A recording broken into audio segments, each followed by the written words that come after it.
Assalamualaikum warahmatullahi wabarakatuh. Bismillahirrahmanirrahim. Kembali dengan saya Amiruddin, mahasiswa Ilmu Politik Universitas Muhammadiyah Jakarta, Prodi Ilmu Politik.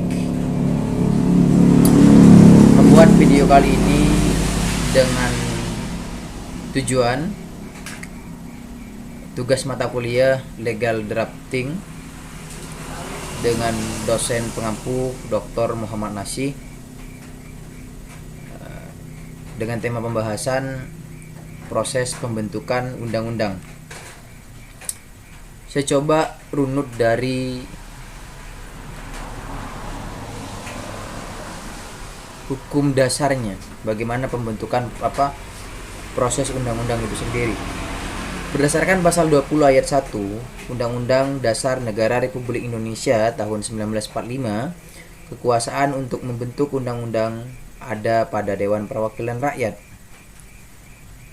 Maka oleh karena itu, teman-teman sekalian, Dewan Perwakilan Rakyat dijadikan sebuah patokan, dijadikan sebuah ujung tanduk bagaimana pembentukan undang-undang itu bisa terlaksana. Kemudian undang-undang itu akan menjadi undang-undang ketika sudah disepakati dan dibahas, didiskusikan, didialektikakan di Dewan Perwakilan Rakyat selaku wakil rakyat dari semua proses yang ada, atau dari proses legislasi dan lain sebagainya. Itu kemudian menjadi sebuah pembahasan yang sangat menarik di Dewan Perwakilan Rakyat sebelum dijadikan sebuah undang-undang. Di dalam pasal 20 ayat 2 Undang-Undang 1945 diatur bahwa setiap rancangan undang-undang dibahas oleh DPR dan Presiden untuk mendapatkan persetujuan bersama. Artinya ada konsensus kesepakatan yang kemudian disepakati oleh dua lembaga tersebut sebelum menjadi sebuah undang-undang. Oleh karena itu, saya akan mencoba untuk membahas tentang proses pembentukan undang-undang. Yang pertama, perencanaan penyusunan undang-undang dilakukan dalam program legislasi nasional Prolegnas yang disusun oleh DPR, Dewan Perwakilan Daerah, dan Perwakilan untuk jangka menengah dan tahun berdasarkan skala prioritas pembentukan rancangan undang-undang. DPD, Presiden, dan Dewan Perwakilan Rakyat boleh saja mengusulkan apa saja yang sekiranya dibutuhkan untuk menjadi pengikat rakyat. Kita tahu bahwa hukum itu berasal dari undang-undang, yang kemudian hukum itu menjadi sebuah produk politik. Hukum bukan sama sekali menjadi tujuan negara, bukan menjadi cita-cita negara, tetapi hukum itu menjadi sebuah sarana, menjadi sebuah jalan pintas untuk bagaimana mencapai cita-cita negara atau mencapai visi dan misi negara. Rancangan tersebut bisa diusulkan oleh Dewan Perwakilan Rakyat itu sendiri, bisa diusulkan oleh Dewan Perwakilan Daerah selaku wakil daerah tertentu, bisa juga diusulkan atau diinisiatifkan oleh Presiden Republik Indonesia. Seperti yang kemarin kita tahu, Undang-Undang Omnibus Law yang kemudian 64 kali pembahasan di Dewan Perwakilan Rakyat sehingga menjadi Undang-Undang Omnibus Law itu adalah inisiatif Presiden Joko Widodo. Tetapi tidak semena-mena Presiden mampu mengesahkan kalau tidak disetujui oleh wakil rakyat, kan? Kalau misalkan wakil rakyat itu sendiri yang menjadi motor atau menjadi inisiatif untuk pembentukan undang-undang, maka kemudian akan menjadi sebuah pembahasan. Apabila Dewan Perwakilan Rakyat yang mengusulkan bisa saja, tetapi Dewan Rakyat cuma mampu berbicara tapi tidak punya hak untuk menentukan undang-undang ini akan rancangan undang-undang ini akan menjadi undang-undang atau tidak. Kemudian setelah tahap itu selesai, maka masuk pada tahap rancangan undang-undang dapat berasal dari DPR, Presiden, atau DPD. Yang saya sebutkan tadi itu adalah proses bagaimana pembentukan undang-undang. Setiap rancangan undang-undang yang diajukan harus dilengkapi dengan naskah akademik kecuali untuk rancangan undang-undang anggaran pendapatan dan belanja negara, rancangan undang-undang penetapan peraturan pemerintah pengganti undang-undang atau Perpu menjadi undang-undang, serta rancangan undang-undang pencabutan undang-undang atau pencabutan Perpu. Setiap siapapun yang mengusulkan untuk dijadikan sebuah undang-undang, maka kemudian itu harus ada naskah akademik gitu kan. Kalau mau dijadikan undang-undang, apa saja yang akan dibahas itu tertera dalam naskah akademik. Kemudian didialektikakan. Dia dialektikakan, dicari pembahasan, dicari setelahnya. Karena kita menganut sistem demokrasi, maka kemudian Dewan Perwakilan Rakyat dalam pembahasan itu harus mengundang masyarakat dan tokoh-tokoh intelektual, akademisi, pemerintah juga, dan didiskusikan bersama sebelum menjadi sebuah undang-undang. Dan kemudian rancangan undang-undang tersebut dari DPR diajukan anggota DPR, komisi, gabungan komisi atau badan legislasi. Kemudian dari fraksi-fraksi partai yang ada di Senayan, kita sebut Senayan karena di situ tempat berkumpul Dewan Perwakilan Rakyat Pusat, itu menjadi sebuah bagian dari pembahasan mereka. Dari partai politik ada perwakilan badan legislasinya yang kemudian menjadi pembahasan. Terus dilanjutkan dengan rancangan undang-undang yang diajukan oleh Presiden atau DPR atau DPD dengan surat kepada pimpinan DPR. Jadi kalau pemerintah yang mempunyai inisiatif untuk membuat undang-undang, rancangan naskah akademik rancangan undang-undang tersebut harus diserahkan dulu kepada pimpinan DPR. Misalkan tentang otonomi daerah, tentang undang-undang sapu jagat yang seperti kemarin yang sangat luar biasa kontroversial karena kemudian dibilang cacat prosedural, cacat logika undang-undang, atau dijadikan undang-undang dijadikan sebuah produk hukum yang menindas, yang tidak memberikan hak kepada buruh, yang tidak menjamin kesejahteraan para buruh, kemudian atau menghilangkan pesangon dan sebagainya. Itu sangat kontroversial sekali, dilahirkan oleh inisiatif Presiden yang kemudian mensurati pimpinan DPR yang kemudian dilakukan di badan legislasi, kemudian disepakati secara bersama yang menolak hanya 2 partai itu. Materi muatan rancangan undang-undang yang diajukan oleh DPD juga serupa, harus menyurati Dewan Perwakilan Rakyat seperti itu. Selanjutnya, rancangan undang-undang ditindaklanjuti dengan 2 tingkatan pembicaraan. Pembicaraan tingkat 1 dilakukan dalam rapat komisi, rapat gabungan komisi, rapat badan legislasi, rapat badan anggaran atau rapat panitia khusus.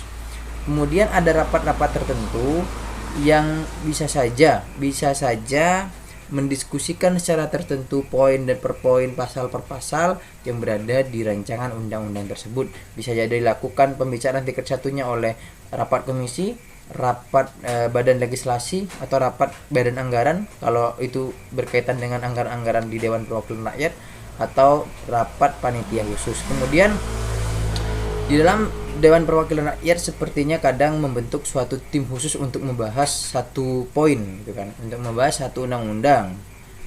Ada tim khususnya. Kalau misalkan di bidang keagamaan, maka yang akan mengkaji dari badan-badan yang backgroundnya keagamaan seperti itu. Karena sistem demokrasi, maka sangat perlu dan dituntut DPR untuk mengundang para akademisi, para pemikir-pemikir yang sangat luar biasa yang sesuai dengan bidangnya gitu kan. Kalau pakar hukum, undang-undang yang berkaitan dengan hukum, misalkan MK, MA dan lain sebagainya, maka yang diundang harus pakar-pakar hukum itu sendiri, terlepas dari hukum pidana, tindak pidana atau hukum tata negara. Kegiatan dalam pembicaraan tingkat 1 meliputi pengantar musyawarah, pembahasan daftar inventarisasi, masalah dan penyampaian pendapat mini. Artinya ada diskusi mini yang kemudian menjadi sebuah perdebatan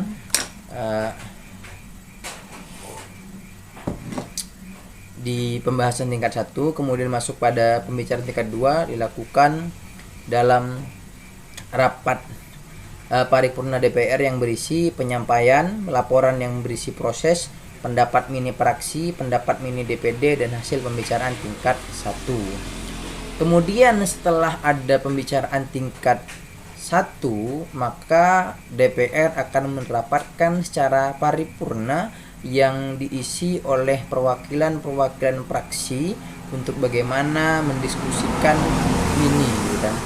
DPD juga, Dewan Perwakilan Rakyat juga diundang meskipun tidak mempunyai hak untuk menentukan rancangan undang-undang tersebut mau dijadikan undang-undang atau tidak. Mereka tidak punya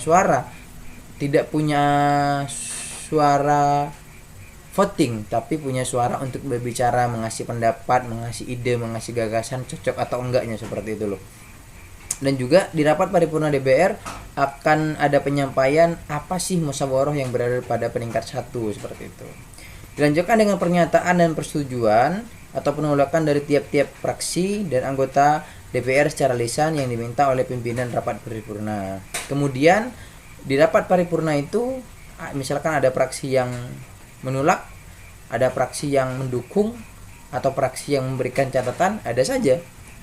Kalau kita lihat kemarin di Omnibus Law, ada 7 fraksi di Dewan Perwakilan Rakyat yang setuju dengan Undang-Undang Omnibus Law, yang kemudian di situ masih menjadi rancangan undang-undang, belum menjadi undang-undang, tapi pada 5 Oktober 2020 itu dijadikan sebuah undang-undang. Ada 2 fraksi yang menolak, yaitu fraksi Partai Demokrat dan fraksi Partai Keadilan Sejahtera. Ada Partai PAN juga yang memberikan catatan sangat banyak sekali, kemudian menjadi catatan untuk rancangan undang-undang Omnibus Law. Pendapat akhir Presiden yang disampaikan oleh menteri yang ditugaskan. Seperti misalkan kemarin pada sidang paripurna Omnibus Law, maka Presiden mewakilkan Airlangga Hartarto sebagai Menteri Koordinator Perekonomian Indonesia. Setelah mencapai sebuah kesepakatan, maka disahkan oleh Dewan Perwakilan Rakyat, kemudian menjadi undang-undang. Ada 7 hari tahap untuk revisi. Kemudian 30 hari kemudian meminta tanda tangan DPR, ditandatangani atau tidak oleh oleh Presiden, itu undang-undang akan tetap menjadi undang-undang. Setelah rapat paripurna tersebut, bila tidak tercapai sebuah kesepakatan melalui musyawarah kesepakatan, misalkan ada fraksi kemarin yang menolak, karena ada yang menolak maka diambil cara terakhir, yaitu voting. Misalkan ada lebih banyak fraksi yang pro, yang setuju, maka itu yang menang. Demokrat sama PKS dalam catatan Omnibus Law kemarin tidak mempunyai suara yang banyak, kemudian mereka kalah dan Omnibus Law tetap menjadi undang-undang. Rancangan undang-undang yang telah mendapat persetujuan bersama Dewan Perwakilan Rakyat dengan Presiden diserahkan kepada Presiden untuk disahkan menjadi undang-undang dengan dibubuhkan tanda tangan, ditambahkan kalimat pengesahan, serta diundangkan dalam lembaran negara Republik Indonesia. Presiden akan diminta untuk tanda tangan di situ, tapi kemudian apabila Presiden tidak memberikan tanda tangan, maka 30 hari akan sah dengan sendirinya, dan itu pun harus diberikan pengesahan oleh Presiden serta diundangkan dalam lembaran negara Republik Indonesia. Apabila pembahasan rancangan undang-undang telah memasuki pembahasan daftar inventarisasi masalah pada periode masa keanggotaan saat itu, hasil pembahasan rancangan undang-undang tersebut disampaikan kepada Dewan Perwakilan Rakyat dan kemudian itu menjadi sebuah undang-undang. Oleh karena itu semua teman-teman sekalian, proses pembentukan undang-undang sangat detail sekali. Satu per pasal itu bisa menjadi 1 hari 1 malam untuk bagaimana pembahasan. Setelah diusulkan oleh pemerintah, DPD atau DPR, kemudian dikaji, kemudian ada pembahasan tingkat 1, pembahasan tingkat 2 yang akan memakan waktu sangat lama sekali sebelum menjadi undang-undang. Kenapa harus seperti itu? Kenapa harus ada pembahasan yang berkali-kali lipat? Kenapa tidak langsung disahkan saja ketika naskah akademik sudah dibaca, diyakini bahwa ini sudah mengarah kepada kepentingan rakyat, mengarah kepada kepentingan nasional, mengarah kepada kepentingan umum? Karena hukum adalah produk kebijakan yang menjadi harapan dari semua rakyat. rakyat akan menunggu kebijakan atau undang-undang yang disahkan oleh DPR yang kemudian itu menjadi sebuah keotoratifan bagi semua lapisan masyarakat. Rakyat tidak akan bisa menolak ketika undang-undang itu sudah disahkan. Makanya undang-undang kadang mendatangkan sebuah kontroversi, sebuah kebijakan-kebijakan yang mengandung kontroversial. Bahkan kadang tidak jarang pakar-pakar akademisi, seorang profesor yang memberikan catatan-catatan penuh kepada Dewan Perwakilan Rakyat karena kadang kebijakannya mengandung kontroversial. Terlepas dari berbagai transaksi mija dan lain sebagainya, itu adalah hak DPR sebenarnya, tapi memikirkan rakyat, memikirkan kemaslahatan jutaan rakyat Indonesia, memikirkan kesejahteraan rakyat, itu adalah suatu yang berangkat dari hati nurani dan bisa dirasakan oleh jiwa-jiwa kemanusiaan. Jika rakyat menolak, ketika pemerintah itu ngomong dan lain sebagainya, ketika rakyat berpikiran yang aneh-aneh, ketika pemerintah dan DPR mengesahkan satu undang-undang, maka yang jelas ada yang keliru dalam undang-undang tersebut.